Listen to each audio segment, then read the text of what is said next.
इस गांव के लोगों को खामोश बना देता था। गांव के बड़े बूढ़े कहते थे कि हर पूर्णिमा की रात को पुराने कुएं के पास से अजीब अजीब आवाजें आती है। लोग कहते हैं कि उस कुएं में एक आत्मा का वास है। कई साल पहले एक लड़की जिसका नाम काजल था, वह उसी कुएं के पास लापता हो गई थी। लेकिन गांव के युवा अक्सर इस रहस्य को झूठ मानते थे। उनमें से एक युवक जिसका नाम अमन था, उसने इस कहानी को एक अफवाह समझा और ठान लिया कि वह इस रहस्य का अंत करेगा।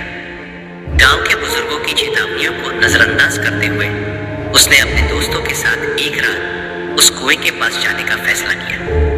अमन और उसके दोस्त एक लालटेन के साथ उस कुएं की ओर बढ़े। जैसे ही वे कुएं के पास पहुंचे, एक अजीब सर्द हवा उनके चारों ओर से बहने लगी। उन्हें शरीर में एक अजीब सा डर महसूस हुआ। जैसे ही वे कुएं के पास पहुंचे, अचानक उन्हें एक लड़की के रोने की आवाज सुनाई दी, मानो कोई उनके पास ही रो रहा हो। सभी दोस्त डर गए, लेकिन अमन ने हिम्मत दिखाई।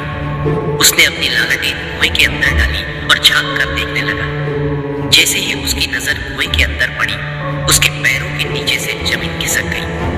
कुएं के अंदर एक चेहरा दिखाई दिया। अमन घबराहट में पीछे हटने लगा, लेकिन उसके पैर मानो पत्थर के हो गए।